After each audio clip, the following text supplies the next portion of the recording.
नमस्कार दोस्तों, कैसे हैं आप लोग। 112th एपिसोड, 112वां एपिसोड, 26 सितंबर 1961, Godhra. The topic is santosh. संतोष के बिना शांति नहीं मिलेगी। संतोष या इच्छाओं का त्याग करना एक ही बात है।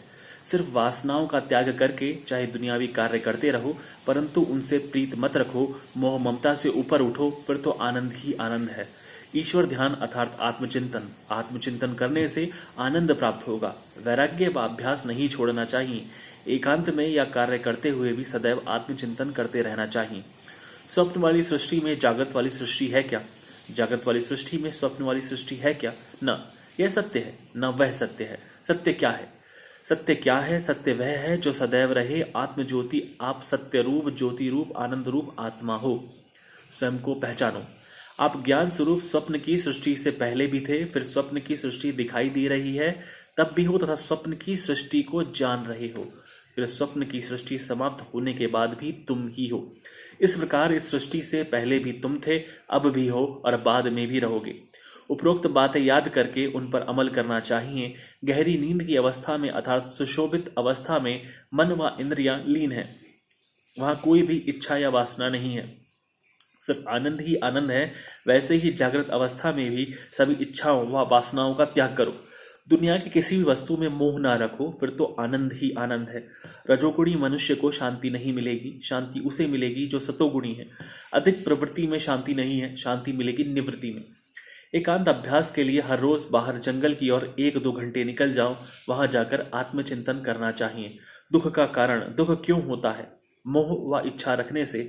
बाहर शांति नहीं है। शांत स्वरूप हम स्वयं है। बाहरी पदार्थों से जो थोड़े समय के लिए आनंद मिलता है, वह भी हमारे आत्म स्वरूप का प्रतिबिंब है। सिर्फ मन के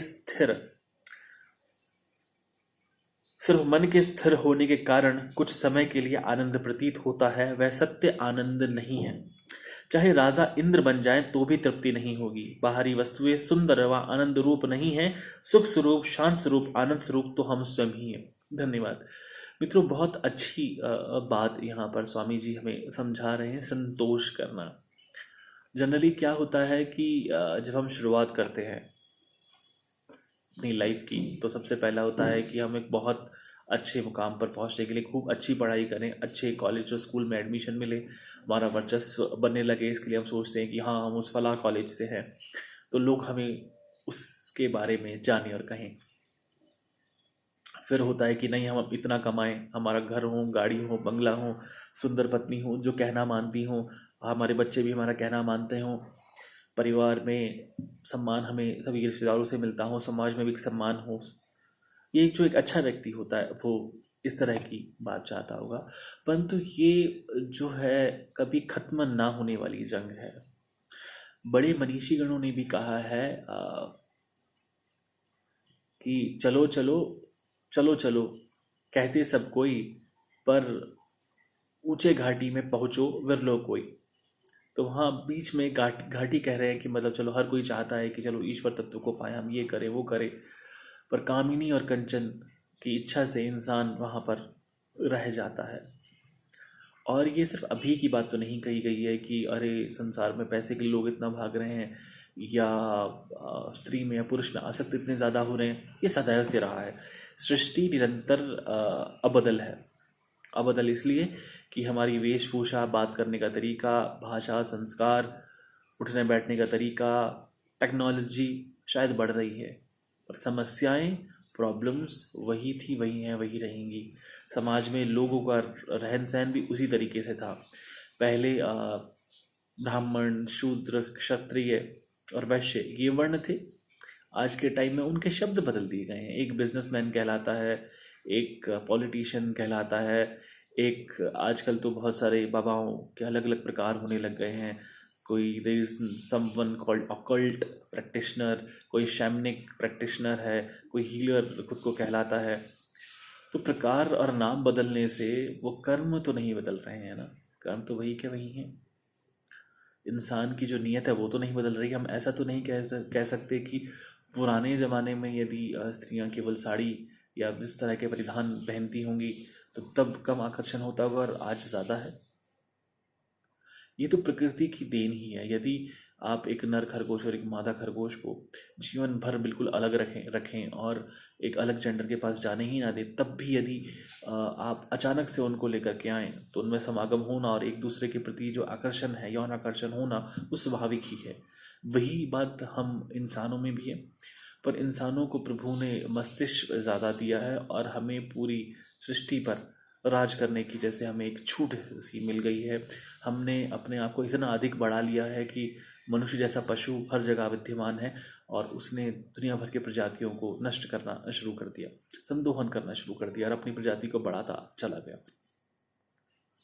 आज भी हम पर्यावरण का दोहन करते हैं, क्योंकि एक बात का दुख भी हो रहा है। यहाँ स्वामी जी ने प्रवचन में एक बात कही है कि आप रोज़ 1 घंटा जंगल की तरफ निकल जाएं। जंगल अब रह कहाँ गए? हम जो पार्क भी बना रहे हैं तो उसमें पौधे भी वही जो हमारी इच्छा के अनुरूप हों। तो ये एक बहुत अजीब बात है। सब कुछ तो मैन मेड होता चला जा रहा है, नेचुरल चीज़ें कम होती चली जा रही हैं और हमारे शरीर भी इतने अंदर से कमज़ोर और खोखले होते जा रहे हैं कि दवाई और केमिकल के आधार पे हम चीज़ें कर रहे हैं। कहने के लिए अरे हमने शल्य क्रिया में इतनी सारी चीज़ें कर ली, इंसान वो जीने लग गया है। पर आजकल का जो जीना है 50+ का, वो जीना है। जितने भी सीनियर लोगों या से बातचीत होती हैं, चाहे अपने परिवार में या बाहर, तो जितने भी बुजुर्ग हैं वो 60 के बाद तो जीना ही नहीं चाहते, क्योंकि शरीर उनका इतना जर्जरावस्था में हो चुका होता है गोलियां खा खा करके। तो बहुत ही निराशा की एक बात भी है कि इंसान सोचता है हम ये करेंगे, हम वो करेंगे, पहले ये हो जाए वो हो जाए। तो भाई साहब ऐसा कुछ होता नहीं। प्रतिदिन आपको थोड़ा समय निकालना चाहिए। अब मैं अगर ये पाठ पढ़ भी रहा हूँ तो मैं किसी पर कोई एहसान नहीं कर रहा, मैं स्वयं पर भी कोई एहसान नहीं कर रहा हूँ। मुझे अच्छा लगता है इसलिए मैं इसका पाठ कर रहा हूँ। आगे स्वामी जी की इच्छा, वो चाहेंगे तो सारे निरंतर पाठ होते रहेंगे, नहीं चाहेंगे तो नहीं होंगे। पर उसके कारण से मैं तो स्वयं को दुखी नहीं कर सकता हूँ ना, पर एक खुशी तो मैं स्वयं को दे सकता हूँ कि इतने बिजी स्केड्यूल से अगर मैं 10-15 मिनट निकाल पा रहा हूँ, कोई मुझे देखे ना देखे, सेल की मार्केटिंग कर पाऊँ ना कर पाऊँ, भविष्य में स्वयं को ही खुद को देखूँ तो एक अच्छा एहसास तो मैं स्वयं को दे सकता हूँ। तो कम से कम स्वयं को समझने के लिए हमें इतना समय तो निकालना ही चाहिए। अब 1 घंटा ना निकाल सके 10 मिनट तो निकालें। अब कहीं बाहर नहीं जा सकते तो आपके पास लॉन हो, बरामदा हो, छत हो, पार्क हो, सीढ़ियाँ हो, कहीं ऐसा जहाँ यार ये सब चीज़ें छोड़ करके आप कौन हो, स्वयं को तो जाने। हमने इन सब चीज़ों में खुद को इतना अंदर तक घुसेड़ के वो कर लिया है कि इन सब चीज़ों में हम बंध गए और उसे छूटना चाहे तो भी मुश्किल है। तो स्वयं को जानना ज़रूरी है। मैं ये नहीं कह रहा हूँ कि आप संन्यास ले ले, सब कुछ छोड़ के चले जाए, बिल्कुल नहीं।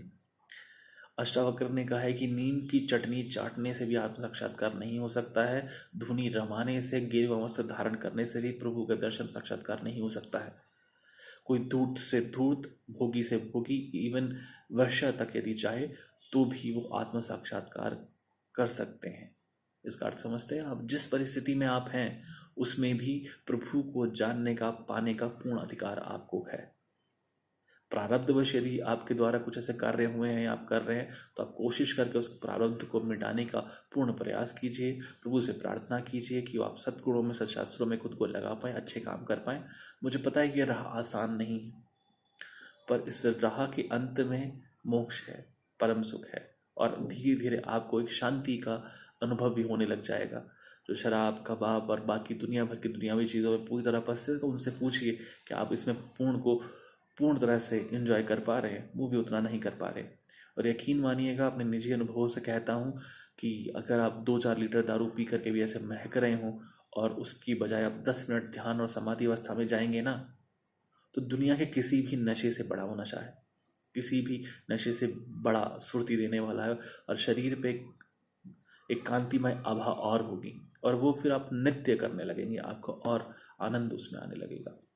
इसीलिए ऋषि और मुनियों ने ध्यान समाधि को असंभोग से भी ऊंचा बताया गया है कि इंद्रियों द्वारा लिए जाने वाले सुख को, जिससे इंसान खुद को छुड़ा नहीं पा रहा है, उससे भी बड़ी ध्यान समाधि का सुख है।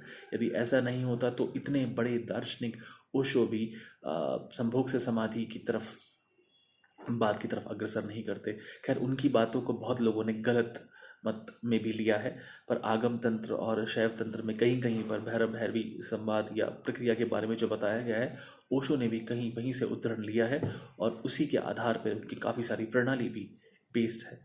यहाँ पे मैं किसी मत मतांतर के कारण ये नहीं कहना चाहूँगा कि कोई व्यक्ति सही है या नहीं है, क्योंकि हर सृष्टि के हिसाब से, बदलाव के हिसाब से इंसान में भी बदलाव आते हैं और जो कार्य हम कर रहे होते हैं उसमें भी बदलाव आते हैं। 60 साल पहले कोई लैपटॉप से या फ़ोन से बात करेगा ऐसा सोच भी नहीं पाते थे, पर आज सब चीज़ें इतनी सुलभ होते हुए भी हम मेन जो ज्ञान है, मेन जो कार्य है उनसे दूर होते जा रहे हैं।